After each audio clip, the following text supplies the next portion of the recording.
नमस्कार दोस्तों, wig study channel में आपका स्वागत है। विग स्टडी चैनल को ज़्यादा से ज़्यादा लाइक शेयर सब्सक्राइब करिए और विग स्टडी चैनल से ज़्यादा से ज़्यादा लोग जुड़िए। तो आज हम लोग शुरू करेंगे मौलिक कर्तव्य और राष्ट्रपति से संबंधित जो क्वेश्चन बनते हैं उनको आज हम लोग देखेंगे, क्योंकि पिछली क्लास जो हम लोग देखे थे मौलिक कर्तव्य और राष्ट्रपति के बारे में, तो थ्योरी पार्ट हम लोग इसका पढ़ चुके हैं। आज इस पर क्वेश्चन करेंगे, तो आप लोग थ्योरी पार्ट ज़रूर देखिएगा। आज क्वेश्चन देखते हैं, तो चलिए शुरू करते हैं। मौलिक कर्तव्य और राष्ट्रपति के बारे में जो पहला क्वेश्चन है, मौलिक कर्तव्य से पहला क्वेश्चन कह रहा है कि भारतीय संविधान में मौलिक कर्तव्य को शामिल करने का विचार किस देश के संविधान से लिया गया है?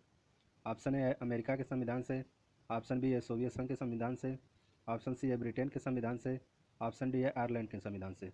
तो इसमें पूछ रहा है कि जो हमारे संविधान में मौलिक कर्तव्य शामिल किए गए हैं वो किस देश के संविधान से लिए गए हैं। तो इसका ऑप्शन बी होगा, पहला का ऑप्शन बी, सोवियत संघ के संविधान से। अब चलते हैं अगले क्वेश्चन पे। अगला क्वेश्चन है, क्वेश्चन नंबर 2 कह रहा है हमारा कि नागरिकों के मूल कर्तव्य की सिफारिश किस समिति ने की थी। यानी कि क्वेश्चन 2 कह रहा है कि नागरिकों के मूल कर्तव्य की सिफारिश किस समिति ने की थी। ये पूछ रहा है कि जो नागरिकों के लिए मूल कर्तव्य दिए गए संविधान में वो किस समिति की सिफारिश पे लाए गए।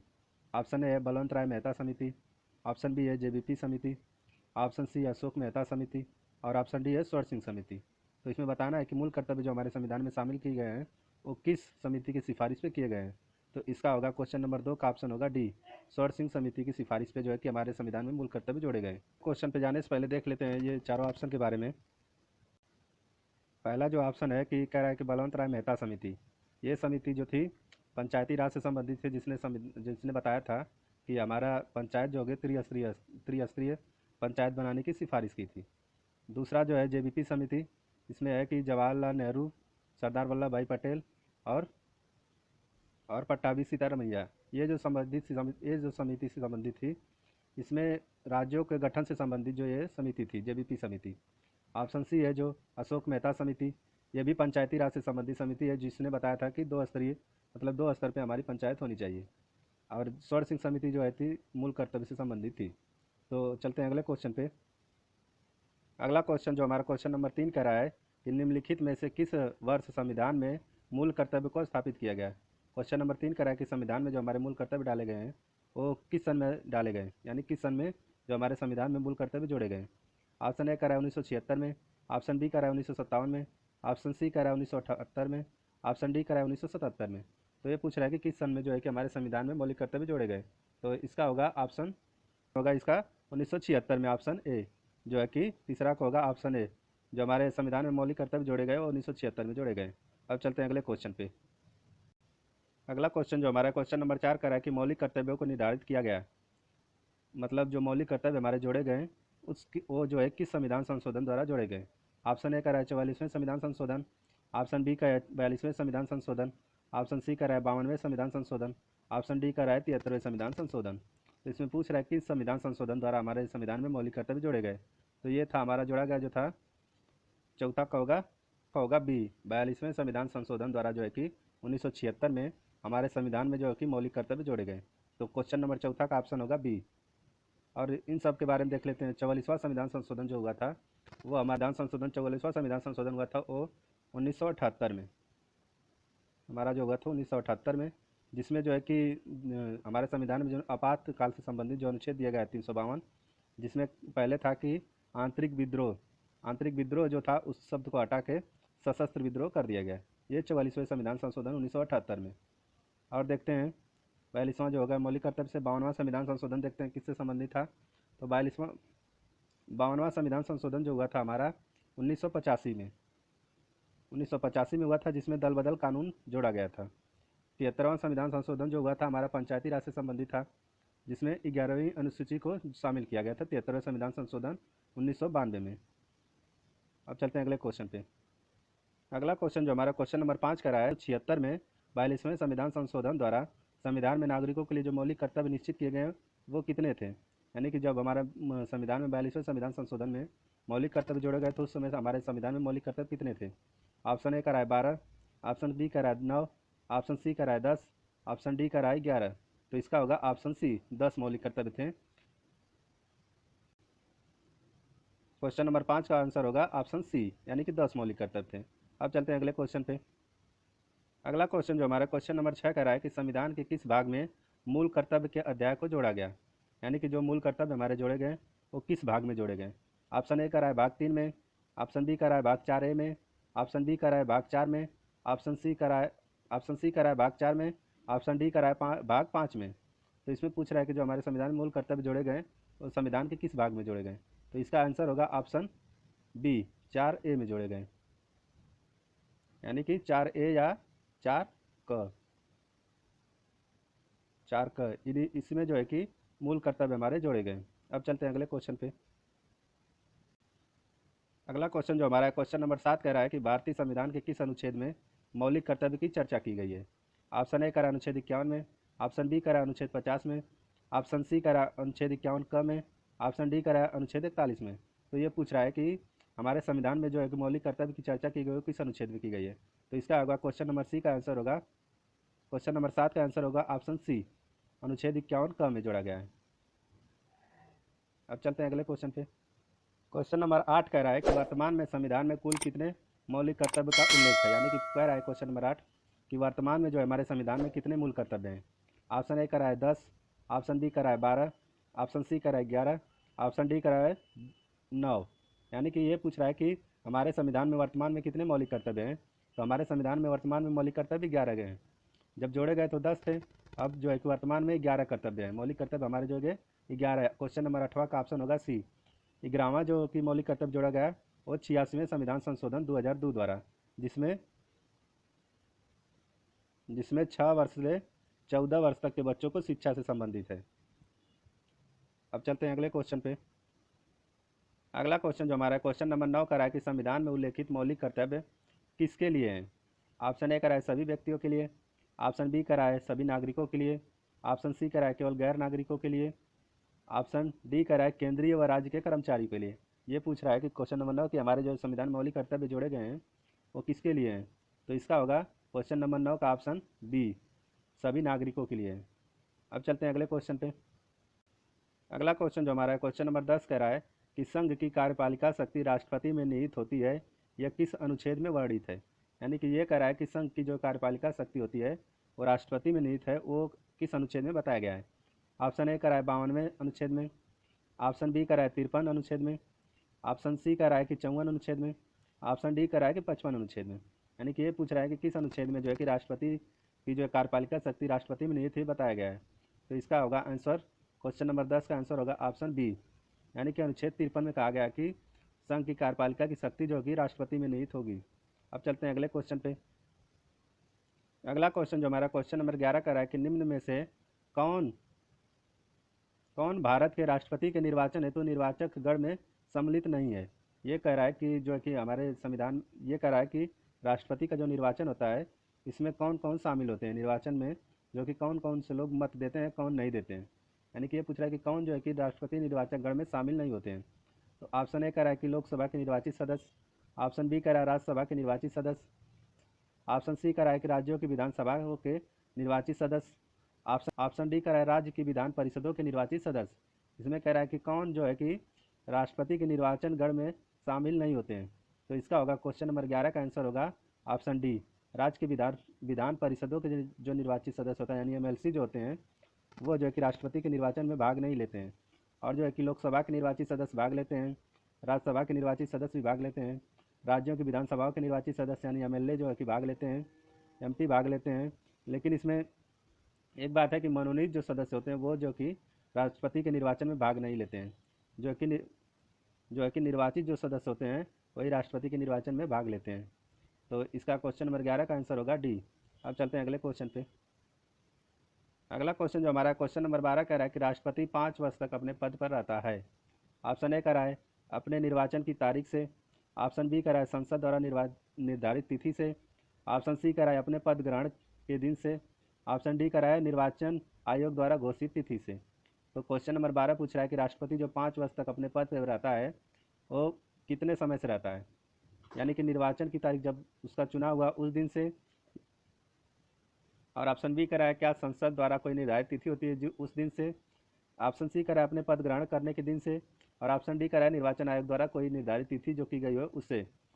तो क्वेश्चन नंबर 12 का आप लोग आंसर कमेंट में दीजिएगा कि राष्ट्रपति जो है अपने पद पे 5 वर्ष तक कब से रहता है। क्वेश्चन नंबर 12 का आप लोग आंसर कमेंट में दीजिएगा। अब चलते हैं अगले क्वेश्चन पे। अगला क्वेश्चन जो हमारा क्वेश्चन नंबर 13 कह रहा है कि भारत का राष्ट्रपति अपना त्यागपत्र किसे देता है, यानी कि भारत के राष्ट्रपति जो होते हैं अपना त्यागपत्र किसे देते हैं। ऑप्शन ए कह रहा है भारत के प्रधानमंत्री को, ऑप्शन बी कह रहा है उपराष्ट्रपति को, ऑप्शन सी कह रहा है लोकसभा स्पीकर को यानी लोकसभा अध्यक्ष को, ऑप्शन डी कह रहा है सर्वोच्च न्यायालय के मुख्य न्यायाधीश को। यानी कि क्वेश्चन नंबर 13 कह रहा है कि राष्ट्रपति जो अपना त्यागपत्र देते हैं वो किसे देते हैं। तो क्वेश्चन नंबर 13 का आंसर होगा उपराष्ट्रपति को, जो है कि राष्ट्रपति जो है कि अपना त्यागपत्र उपराष्ट्रपति को देते हैं और उपराष्ट्रपति जो अपना त्यागपत्र राष्ट्रपति को देते हैं। तो इस तरह क्वेश्चन नंबर 13 का आंसर होगा बी, यानी उपराष्ट्रपति को। अब चलते हैं अगले क्वेश्चन पे। अगला क्वेश्चन जो हमारा क्वेश्चन नंबर 14 कह रहा है कि भारत के राष्ट्रपति को उसके पद से किसके द्वारा हटाया जा सकता है। ऑप्शन ए कह रहा है लोकसभा द्वारा, ऑप्शन बी कह रहा है भारत के मुख्य न्यायाधीश द्वारा, ऑप्शन सी कह रहा है संसद द्वारा और ऑप्शन डी कह रहा है प्रधानमंत्री द्वारा। यानी कि ये कह रहा है क्वेश्चन नंबर 14 कह रहा है कि भारत के राष्ट्रपति को किसके द्वारा हटाया जा सकता है।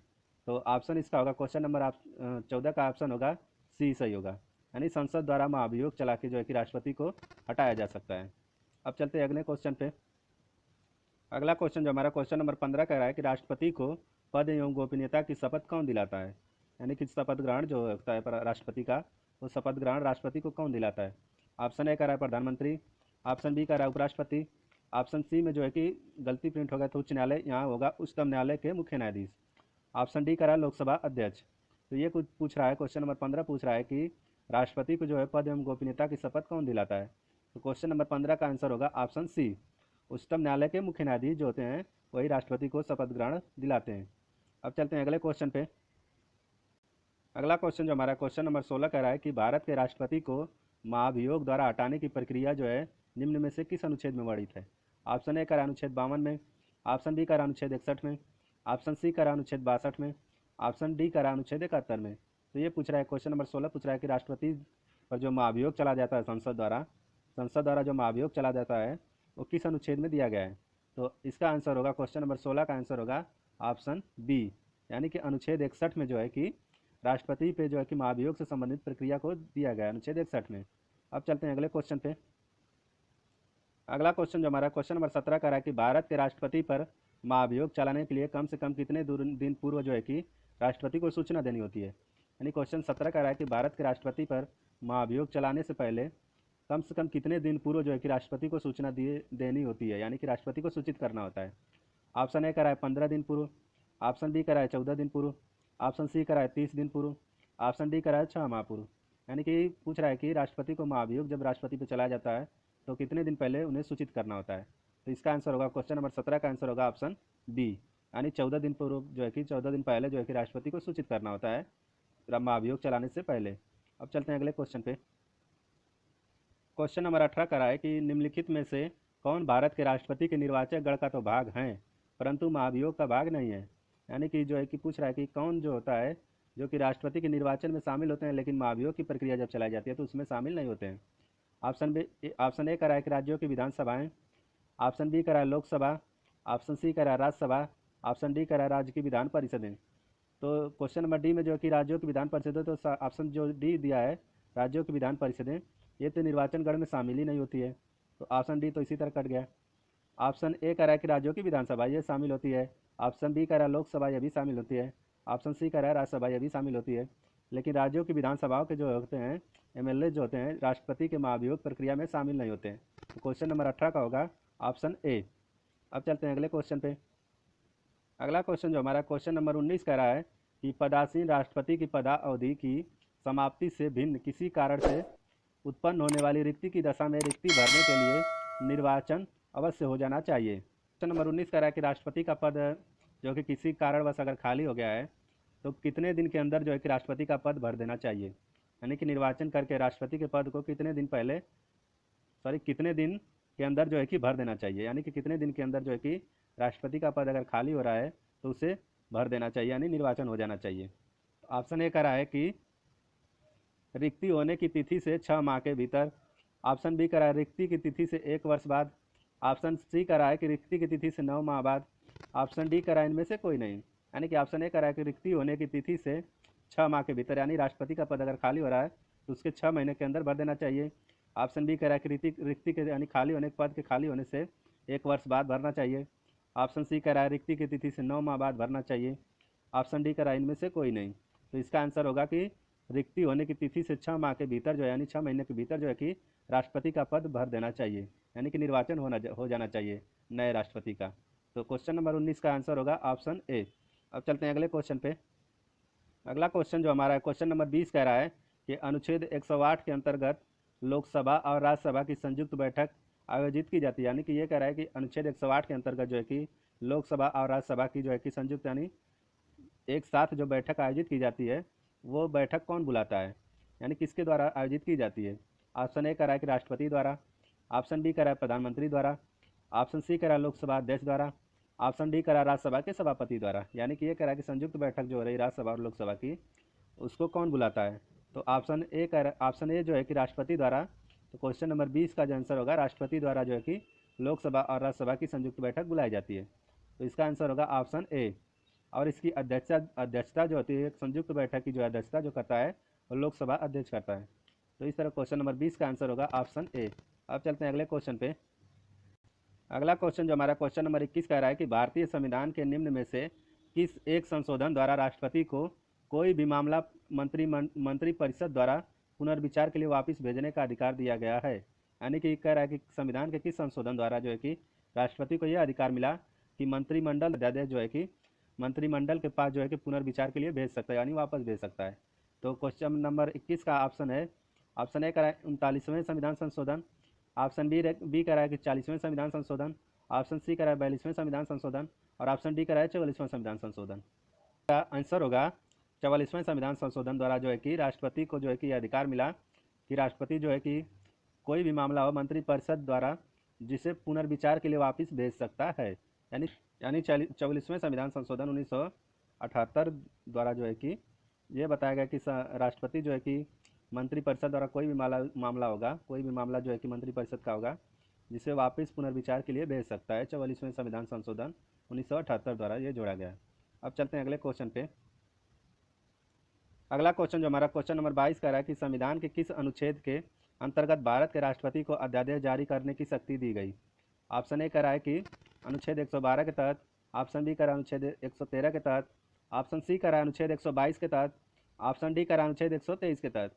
तो इसमें पूछ रहा है कि राष्ट्रपति के जो है कि अध्यादेश जारी करने की शक्ति किस अनुच्छेद में दी गई है। क्वेश्चन नंबर 22 का जो आंसर होगा ऑप्शन डी, अनुच्छेद 123 के तहत जो है कि राष्ट्रपति को अध्यादेश जारी करने की शक्ति दी गई है। तो क्वेश्चन नंबर 22 का आंसर होगा ऑप्शन डी। हम लोग ज़्यादा डिटेल में डिस्कस नहीं कर रहे हैं क्योंकि पिछली बार जो है कि पिछली क्लास में जो है कि हम लोग राष्ट्रपति के बारे में पढ़ चुके हैं। अगर आपको डाउट हो तो पिछली क्लास को जरूर देखिएगा, राष्ट्रपति के बारे में उसमें पढ़ाया गया है। तो इसलिए केवल हम लोग क्वेश्चन और आंसर पे डिस्कस करते हुए चल रहे हैं। अब चलते हैं अगले क्वेश्चन पे।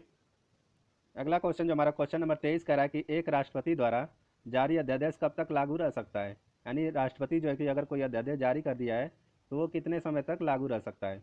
ऑप्शन ए कह रहा है 1 वर्ष तक, ऑप्शन बी कह रहा है 2 महीने तक, ऑप्शन सी कह रहा है 6 महीने तक, ऑप्शन डी कह रहा है जब तक राष्ट्रपति इसे रद्द न कर दे। यानी कि ये कह रहा है कि अगर राष्ट्रपति जो है कि कोई अध्यादेश जारी करता है तो वो जो है कि बिना जब तक संसद उसे पास करके कानून न बना दे तब तक वो कितने दिन तक जो है कि वो अध्यादेश लागू रह सकता है। तो ऑप्शन इसका सी होगा 6 महीने तक। यानी 6 महीने तक राष्ट्रपति जो है कोई अध्यादेश जारी करके लागू रह सकता है, यानी 6 महीने तक उसका अध्यादेश राष्ट्रपति का लागू रह सकता है। अगर 6 महीने के अंदर जो है कि संसद उसे पारित करके कानून न बना दे तब उसके बाद वो जो है कि 6 महीने बाद ख़त्म हो जाता है। इसलिए इसका होगा क्वेश्चन नंबर 23 का आंसर होगा ऑप्शन सी, 6 महीने तक। अब चलते हैं अगले क्वेश्चन पे। अगला क्वेश्चन जो हमारा क्वेश्चन नंबर 24 कह रहा है कि भारतीय संविधान का कौन सा अनुच्छेद राष्ट्रपति को उच्चतम न्यायालय से परामर्श करने की शक्ति प्रदान करता है। यानी कि ये पूछ रहा है कि भारतीय संविधान का कौन सा अनुच्छेद है जो कि राष्ट्रपति को उच्चतम न्यायालय यानी सुप्रीम कोर्ट से परामर्श करने का अधिकार देता है। वो परामर्श राष्ट्रपति माने या ना माने उसका राष्ट्रपति का अपना अधिकार है, लेकिन परामर्श की जो है शक्ति कौन सा अनुच्छेद देता है। ऑप्शन ए कह रहा है कि अनुच्छेद 143 के तहत, ऑप्शन बी कह रहा है अनुच्छेद 141 के तहत, ऑप्शन सी कह रहा है अनुच्छेद 144 के तहत, ऑप्शन डी कह रहा है अनुच्छेद 140 के तहत। यानी कि ये कह रहा है कि किस अनुच्छेद के तहत जो है कि ये शक्ति दी गई राष्ट्रपति को। तो क्वेश्चन नंबर 24 का आंसर होगा ऑप्शन ए, अनुच्छेद 143 के तहत, 143 के तहत जो है कि राष्ट्रपति को जो है कि ये अधिकार दिया गया है कि वो जो है कि सुप्रीम कोर्ट द्वारा परामर्श ले सकता है। ऑप्शन ए, 24 का ऑप्शन ए। अब चलते हैं अगले क्वेश्चन पे। अगला क्वेश्चन जो हमारा क्वेश्चन नंबर 25 कह रहा है कि निम्न में से किस अनुच्छेद में राष्ट्रपति को क्षमादान की शक्ति दी गई है। यानी कि राष्ट्रपति को जो है कि क्षमा देने की शक्ति जो है किस अनुच्छेद में दी गई है? तो ऑप्शन ए करा अनुच्छेद 71 में, ऑप्शन बी करा अनुच्छेद 72 में, ऑप्शन सी करा अनुच्छेद 52 में, ऑप्शन डी करा अनुच्छेद 61 में। तो ये पूछ रहा है कि राष्ट्रपति को जो क्षमा करने की शक्ति किस अनुच्छेद में दी गई है? तो क्वेश्चन नंबर 25 का आंसर होगा आपका अनुच्छेद 72 में, यानी 72, आर्टिकल 72 में जो है कि राष्ट्रपति को यह शक्ति दी गई है कि वो किसी व्यक्ति को क्षमा कर सकता है। अगर उसे कोई दंड दिया गया है तो राष्ट्रपति को अधिकार है कि उसे अनुच्छेद 72 के तहत क्षमादान दे सकता है। अब चलते हैं अगले क्वेश्चन पे। अगला क्वेश्चन जो हमारा क्वेश्चन नंबर 26 का है कि राष्ट्रपति की क्षमा आदि की शक्ति एक है, यानी क्या है? ऑप्शन ए करा है विधायी शक्ति है, ऑप्शन बी करा है कि कार्यपालिका शक्ति है, ऑप्शन सी करा है न्यायिक शक्ति है, ऑप्शन डी करा है कोई नहीं। तो ये कह रहा है कि राष्ट्रपति को जो क्षमा देने की शक्ति दी गई है वो कौन सी शक्ति है? तो ऑप्शन सी जो इसका है न्यायिक शक्ति, यानी कि ये न्यायिक शक्ति है। ऑप्शन सी जो होगा न्यायिक शक्ति क्वेश्चन नंबर 26 का आंसर होगा, यानी कि राष्ट्रपति को जो क्षमा देने की शक्ति दी गई है वो एक न्यायिक शक्ति है। अब चलते हैं अगले क्वेश्चन पे। अगला क्वेश्चन जो हमारा क्वेश्चन नंबर 27 कह रहा है, क्वेश्चन नंबर 27 कह रहा है कि भारतीय संविधान में अध्यादेश का प्रावधान जो है कि किस अधिनियम से लिया गया है? यानी कि भारतीय संविधान में अध्यादेश जारी करने का प्रावधान जो है किस अधिनियम से लिया गया है? ऑप्शन ए कह रहा है भारतीय परिषद अधिनियम 1909, ऑप्शन बी कह रहा है भारतीय शासन अधिनियम 1935, ऑप्शन सी कह रहा है कि भारतीय शासन अधिनियम 1919, ऑप्शन डी कह रहा है भारतीय परिषद अधिनियम 1892। यानी कि ये कह रहा है कि जो है कि भारतीय संविधान में अध्यादेश जारी करने का प्रावधान किस अधिनियम से लिया गया है? तो पहला ऑप्शन है कि भारतीय परिषद अधिनियम 1909 द्वारा लिया गया है, ऑप्शन बी कह रहा है भारतीय शासन अधिनियम 1935 द्वारा लिया गया है, ऑप्शन सी कह रहा है कि भारतीय शासन अधिनियम 1919 द्वारा लिया गया है, ऑप्शन डी कह रहा है भारतीय परिषद अधिनियम 1892 द्वारा। तो इसका आंसर होगा क्वेश्चन नंबर 27 का आंसर होगा ऑप्शन बी, भारतीय शासन अधिनियम 1935 द्वारा जो है कि भारतीय संविधान में अध्यादेश जारी करने का प्रावधान लिया गया है। क्वेश्चन नंबर 27 का आंसर होगा ऑप्शन बी। अब चलते हैं अगले क्वेश्चन पे। अगला क्वेश्चन जो हमारा क्वेश्चन नंबर 28 कह रहा है कि संविधान के किस अनुच्छेद के आधार पर राष्ट्रपति देश में वित्तीय आपातकाल की घोषणा करता है? यानी कि जो है कि ये कह रहा है कि संविधान के किस अनुच्छेद के तहत राष्ट्रपति जो है देश में जो है कि वित्तीय आपातकाल की घोषणा कर सकता है? ऑप्शन ए कह रहा है कि अनुच्छेद 352 के तहत, ऑप्शन बी कह रहा है अनुच्छेद 357 के तहत, ऑप्शन सी कह रहा है अनुच्छेद 356 के तहत, ऑप्शन डी कह रहा है कि अनुच्छेद 360 के तहत। यानी कि ये कह रहा है कि राष्ट्रपति जो है वित्तीय आपातकाल जो है कि देश में किस अनुच्छेद के तहत लगा सकता है? तो क्वेश्चन नंबर 28 का आंसर होगा ऑप्शन डी, अनुच्छेद 360 के तहत जो है कि राष्ट्रपति देश में वित्तीय आपातकाल की घोषणा करता है। तो क्वेश्चन नंबर 28 का आंसर होगा ऑप्शन डी। अब चलते हैं अगले क्वेश्चन पे। अगला क्वेश्चन जो हमारा क्वेश्चन नंबर 29 का रहा है कि निम्न वीटो शक्ति में से कौन सा एक अमेरिकी राष्ट्रपति को प्राप्त है परंतु भारतीय राष्ट्रपति को नहीं प्राप्त है?